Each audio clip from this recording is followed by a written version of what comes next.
aquí solo les puse una pequeña diapositiva de una línea de tiempo en donde encontramos el inicio del calendario maya, ¿no?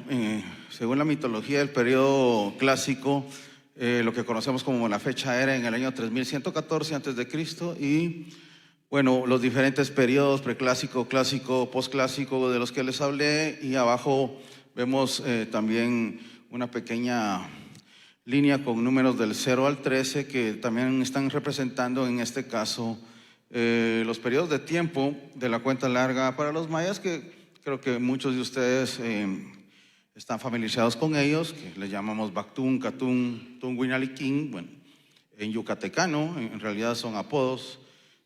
Actualmente podemos leer obviamente cada uno de estos periodos como Pikhab, Winakhab, Hab, Winal y King, ¿verdad? ¿Sí?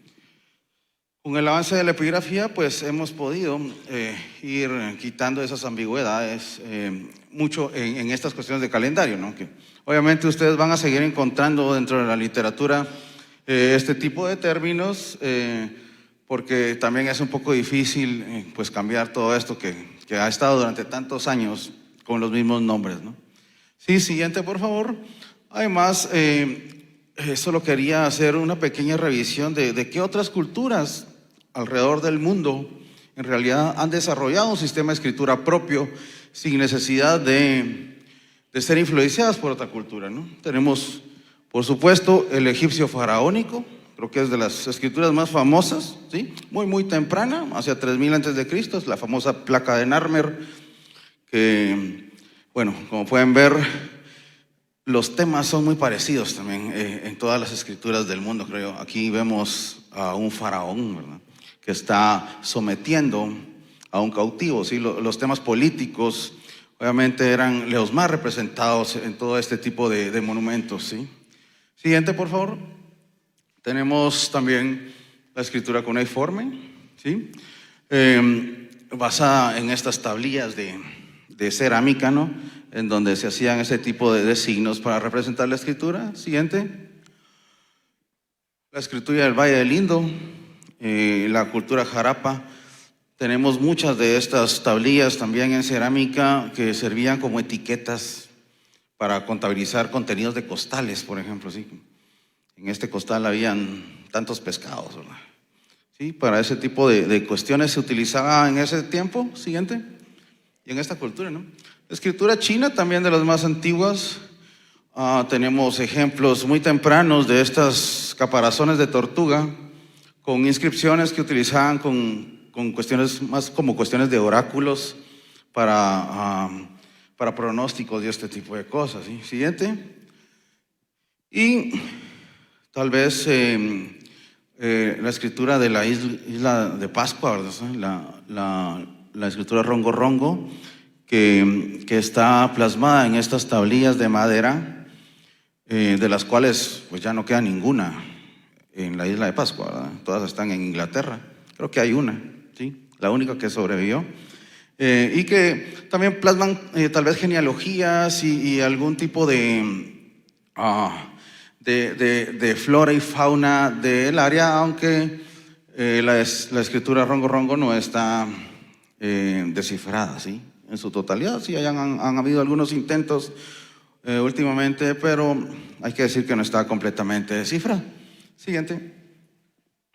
Y por supuesto la escritura en Mesoamérica, ¿no?, que es el área donde vamos a estar hablando. Tenemos ejemplos muy tempranos, como les dije, como este es el bloque de Cascajal en México, es un ejemplo único. Algunos incluso dudan de su autenticidad, ¿sí? Fue presentado ya hace bastantes años por un arqueólogo norteamericano llamado Michael Coe, que ya falleció, por cierto.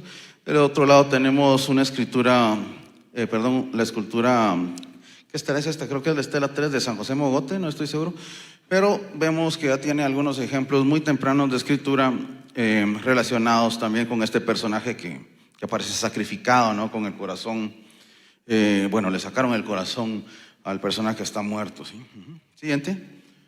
Y la escritura maya, ya mucho más desarrollada, como les digo, para el periodo clásico, y sí es la escritura que en realidad alcanzó los niveles máximos de todos los sistemas de escritura mesoamericanos. Y también es el que más entendemos por la extensa cantidad de su corpus, ¿sí? Siguiente.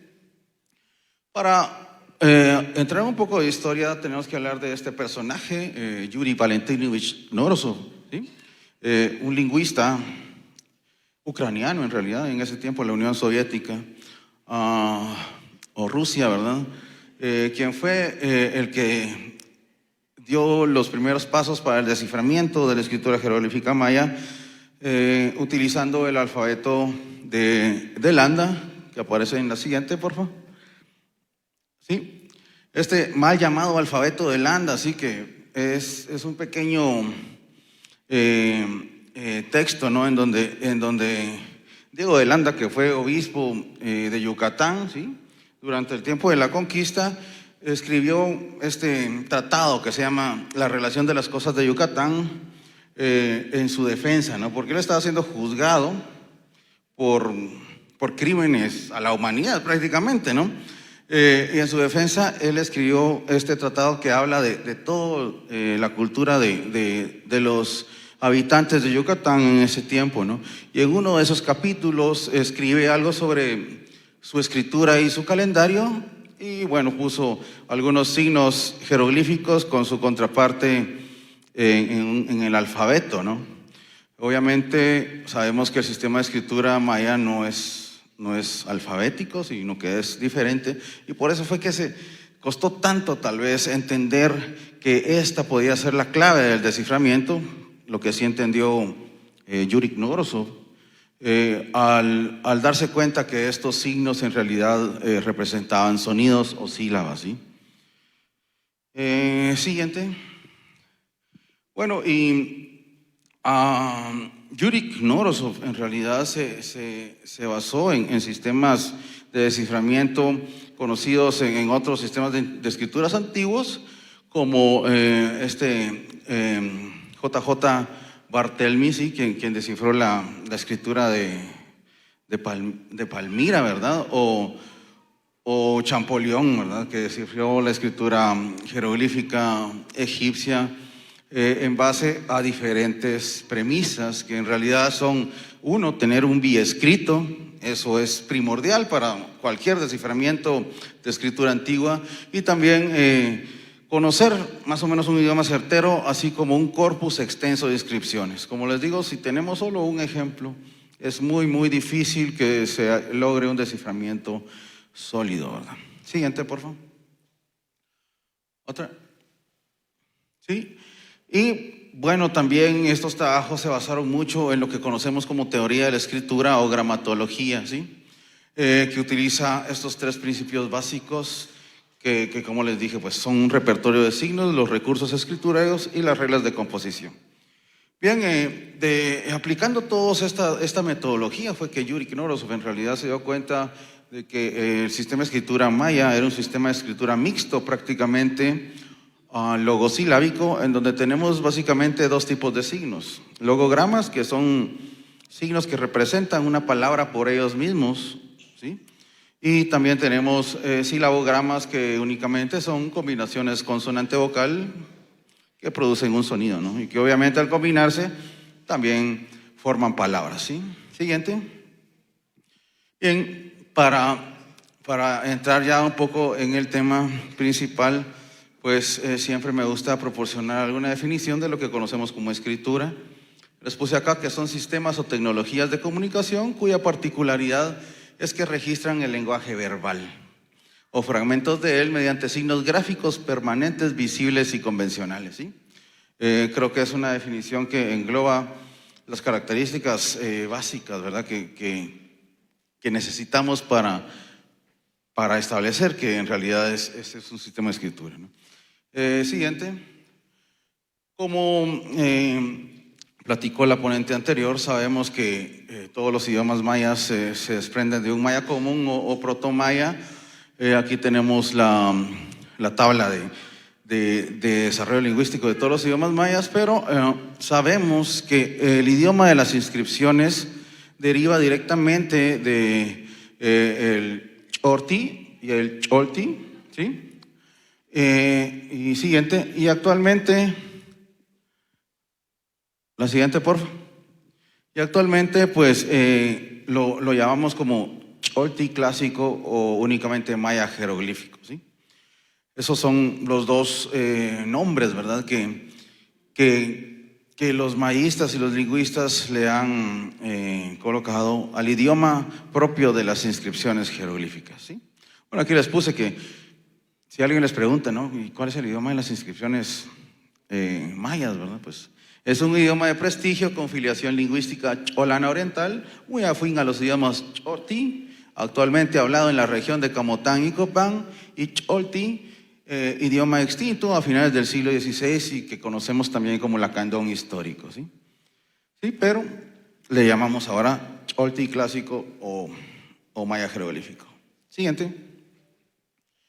Bien, aparte de obviamente el contenido histórico, ¿verdad? Con nombres de los grandes gobernantes o diferentes acciones que hicieron ellos, pues obviamente desarrollaron los mayas un sistema de calendario muy sofisticado, ¿sí? Y también muy importante para ellos, porque como veremos a lo largo de la plática, en realidad los mayas los gobernantes, el gobernante maya en realidad, el Cuhulahau, era prácticamente dueño del tiempo, ¿sí? Esa fue siempre una visión que él tuvo de ser un personaje o un dios en realidad, con un derecho divino de gobernar y que podía también incluso ser inmortal, ¿no? Sí, pero bueno, el calendario tenemos que los mayas desarrollaron varios calendarios en realidad, pero los más comunes o los más utilizados son la rueda de calendario y la cuenta larga, ¿sí?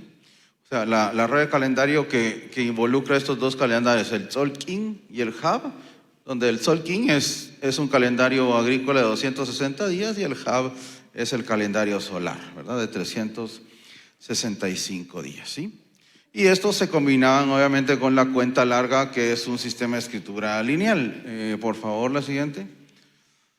Y regularmente están representados de esta forma con la rueda de calendario, teniendo de este lado el Tzolk'in, los días, y el Hab del otro lado, que es el mes prácticamente, ¿no?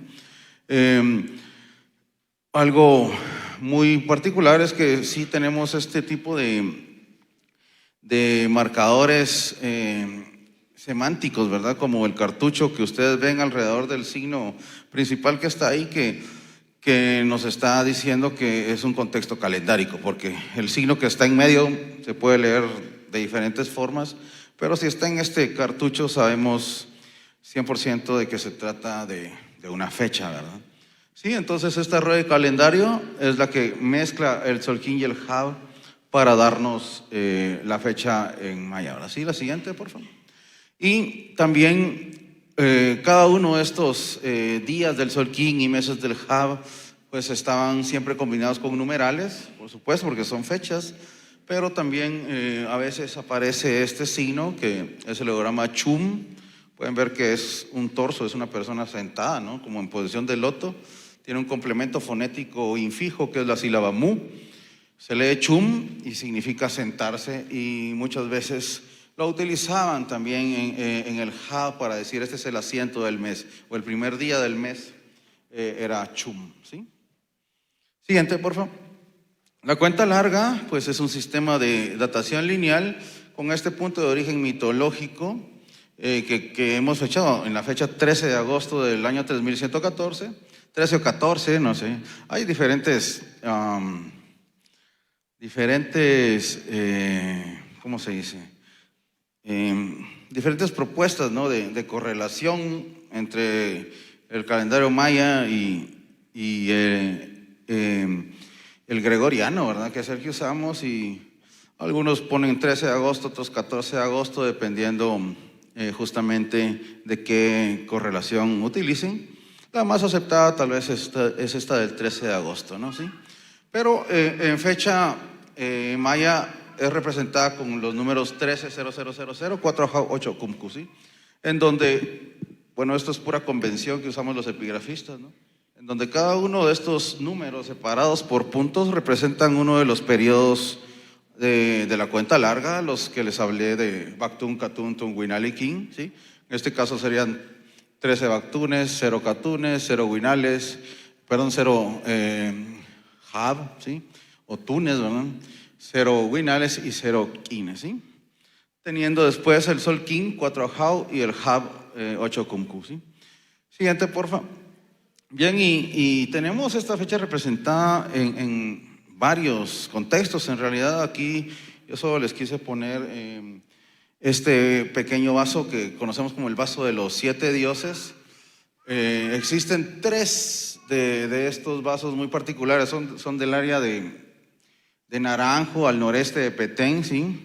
Jolmul, Naranjo, y representan justamente este momento de la creación. Aquí aparece la fecha con 4 Ajab, 8 Cumcu, en un tiempo mitológico en donde el dios que conocemos como dios Sele, que es el dios que ustedes miran del lado izquierdo mío, que tiene un sombrero con un pájaro que conocemos como Muán, tiene rasgos de jaguar y de ancianidad, ¿no? Él está sentado en su trono en el inframundo y aparecen 6 dioses que lo que están tratando de hacer es derrocarlo, ¿sí?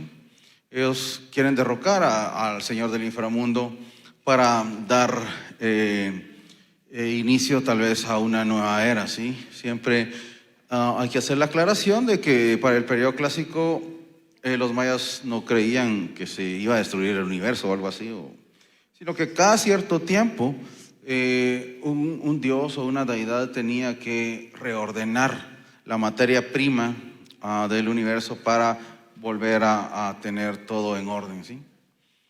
Siguiente, por favor. Bien, hablando de orden de lectura, aquí aparece la estela 26 de Huachactún. El orden de lectura de las inscripciones es bastante sencillo. Regularmente tenemos un gran signo introductor, en este caso, un glifo introductor de la cuenta larga, y luego tenemos una lectura en zigzag de izquierda a derecha y de arriba para abajo. Por ejemplo, acá vemos el gran signo, ¿no? Y tenemos una fecha que es 9 Bactunes, 0 Catunes, 10 Tunes, 0 Huinales, 0 Quines. Después acá tenemos la rueda de calendario que comienza con el Sol King y posteriormente más abajo, en este caso acá, tenemos la fecha del Jab, ¿sí? Pero básicamente ese es el orden de lectura, de izquierda a derecha y de arriba a abajo. Siguiente, por favor. Podemos ver aquí, esta es la estela D de Copán, en donde, bueno, aquí me hubiera gustado ver un poco más detalle de los glifos, ¿no? Pero bueno, aquí se mira un poco mejor, ¿sí? Pueden ver que son glifos de figura completa. También tenemos este tipo de variantes, porque yo creo que la escritura jeroglífica maya es la escritura más hermosa de todo el mundo, ¿verdad? O sea, la calidad gráfica, ¿verdad? Y con la que plasmaron los grandes escribas todo esto es impresionante. Pueden ver que son prácticamente personas y deidades que representan números, que están interactuando con animales que representan en este caso los grandes periodos de tiempo, ¿sí? Por ejemplo, ven acá, bueno, hasta arriba, pueden ver que hay un dios cargando a un pájaro, ¿no? Y cada uno de estos tiene rasgos, elementos diagnósticos que nos hacen reconocer, obviamente, cada uno de estos signos.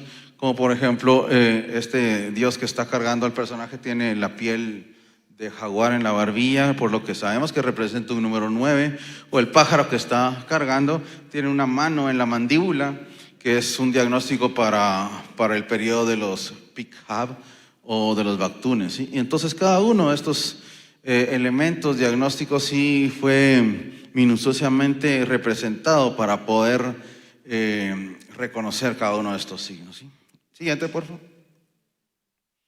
Tenemos ejemplos en otras superficies, como aquí un vaso estilo códice en cerámica, ¿no? Donde vemos a uno de los gemelos del Popol Vuh, a Hunahau, su nombre en idioma del maya clásico, no Nojunajpú, ¿verdad? Con su cerbatana, justamente derrotando al famoso 7 guacamayo de la narrativa quiché. Siguiente. Hay ejemplos mucho más complejos. Aquí, bueno, yo la primera vez que lo vi dije, esto ha de ser pura iconografía, pero en realidad sí tenemos paisajes mitológicos en diferentes soportes. Aquí ustedes pueden ver que en realidad es una oreja de venado y un cuerno de venado dentro de un gran logograma WITS.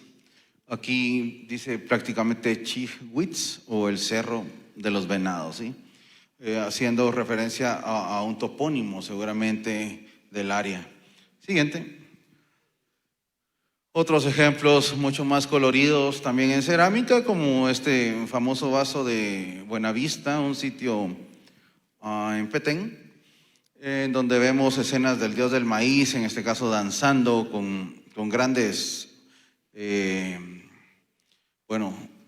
estos elementos que está cargando como mochilas, ¿verdad? Que tienen en la espalda, representan cerros mitológicos, tal vez de las primeras ciudades que se fundaron dentro del territorio maya, ¿sí? Y bueno, arriba, pues, obviamente un texto jeroglífico. Estos los conocemos como fórmulas dedicatorias, los que están justamente debajo del borde, y muchas veces tienen los nombres de los gobernantes. En este caso,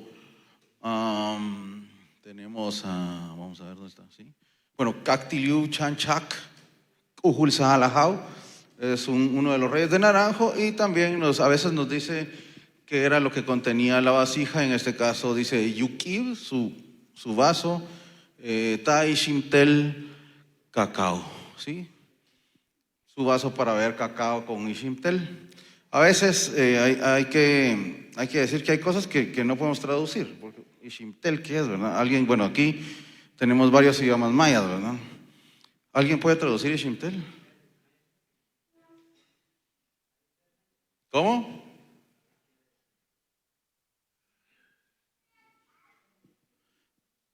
Bueno, se pensó durante mucho tiempo que, bueno, Ishim es maíz, ¿verdad? Y te es raíz para árbol, ¿sí? Ishimtel. Pero en realidad ya no estamos seguros de eso, ¿verdad? Porque hay muchos árboles que terminan con esta raíz T, ¿verdad? Por ejemplo, ajautel. Tenemos bebida ajautel, y ahora sabemos que la ajautel es zapote verde, ¿verdad? No lo podíamos traducir literalmente como ajau, señor, o cacao con el cacao de los señores, o no, tiene que ser, es una bebida de cacao con zapote verde, ¿sí? Entonces, este tipo de cuestiones son las que siempre nos encontramos en epigrafía, ¿no? Y que tratamos de poco a poco, con muchos más ejemplos, ir tratando pues de leer mejor ciertos elementos, ¿no? Siguiente, por favor. Bien, y dentro de toda esta sociedad, ¿verdad? O territorio de los mayas del periodo clásico, encontramos que hay mucha interacción. Aquí una de las imágenes más famosas de este libro de Crónica de Reyes y Reinas, escrito por Simon Martin y Nicolai Grube, que resume prácticamente todas las dinastías, o las dinastías más importantes de los mayas durante el periodo clásico. Y ustedes pueden ver que aparecen los nombres de los sitios como Tikal, Copán, no sé, Calakmul, y cada una de esas líneas representa o guerras o relaciones dinásticas, por lo que vemos que sí hay una interacción bien marcada dentro de todo el territorio. Siguiente. Y cada uno de estos territorios o ciudades tenía un Cujulajau, ¿sí? Que era el gobernante por excelencia, el señor, ¿verdad? Cujul, bueno, se traduce literalmente como divino, sí, es un sustantivo derivado, como Dios, Cujul, divino, ¿verdad? Derivado adjetivo, y Ahau, ¿verdad? Señor. Cada uno de estos territorios tenía uno de estos gobernantes, y este era el título que utilizaban. Lo llamamos glifos emblemas. Siguiente. Y tenemos muchos identificados, funcionaban tal vez más como un apellido dinástico. Hay que entender que no son topónimos. Siguiente. sino que representan en realidad a la dinastía local. Sí, aquí algunos ejemplos de Yashha, de Vital, de Palenque. Siguiente. Sí, dale clic otra vez, por favor, que no salieron los titulitos. Ahí estás. Sí, diferentes glifos emblema como piedras negras o ucanal o caracol. Sí, cada uno pues se puede leer. O sea, yo les dije piedras negras, pero en realidad el nombre de la dinastía era Yoquib, o ucanal era Anguitznal, o caracol era Antumac, ¿sí? Son los nombres de las dinastías locales. Siguiente. Y también hay que decir que hay muchos que no podemos leer, ¿sí? Bueno, el año pasado ya hay propuesta que tuvimos este año fue así, propuesta para lectura del glifo de Quiriguá, que es el que ustedes ven por acá, tal vez Tol, una propuesta de uno de nuestros colegas. Siguiente. Y el glifo más famoso, ¿verdad? Estos glifos emblema es el de Tikal, que es el nudo de pelo, representa ese atado de pelo que utilizaban las señoras y los señores incluso en el periodo clásico, porque al entronizarse muchas veces se ataban una banda en la cabeza, ¿sí? Siguiente. Sí, acá vemos, bueno, muy parecido a lo que utilizan actualmente, ¿sí? Algunas jovencitas. Y su lectura sabemos que es mut. Justamente lo vemos como rodete que se hace la mujer en sus cabellos, ¿sí?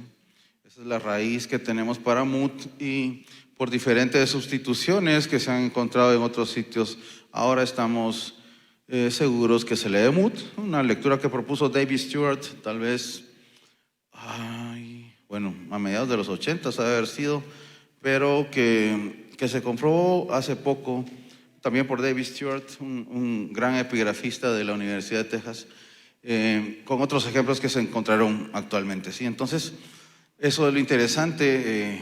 Como toda ciencia tiene que ir cambiando, ¿no? Y hay lecturas que no siempre vamos a estar completamente seguros, porque para descifrar un logograma necesitamos tener complementaciones fonéticas. Por ejemplo, acá tenemos el logograma de Tikal del cabello, que es mut, pero con una sílaba mu al inicio, y aquí tenemos el logograma mut del cabello, pero con una sílaba tu al final, ¿sí? Entonces tenemos una complementación fonética inicial y una complementación fonética final, pero en realidad para descifrar un logograma necesitamos un deletreo silábico total, ¿sí? Porque si no podemos hablar de porcentajes. Aquí el complemento fonético mu me está diciendo que la palabra comienza con mu, con el sonido mu.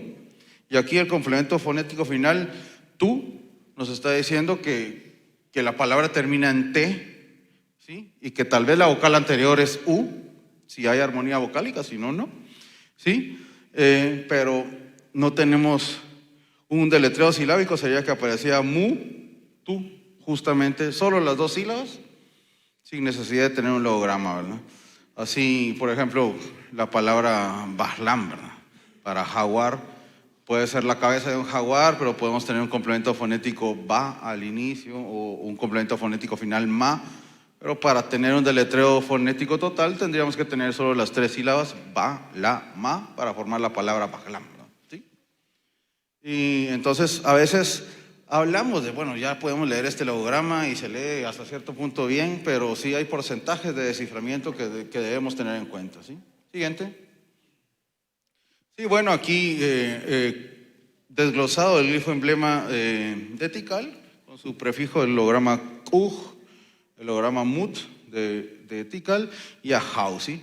Este signo principal, en este caso Mut, es el que va variando, cambia de ciudad en ciudad, pero los elementos Kuj y Ahau se mantienen en todos los títulos de glifos emblemas, ¿sí? Porque son estos señores divinos, como le digo, Kuhul Ahau se traduce literalmente como divino señor o señor divino. Siguiente.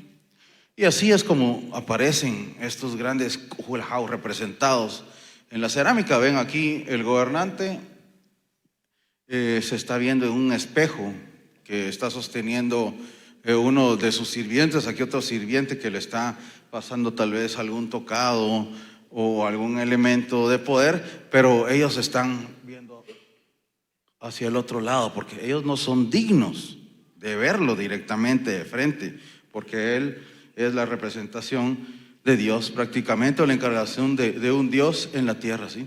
Por eso es tan importante ese título del Kuhulahau, ¿sí? Siguiente.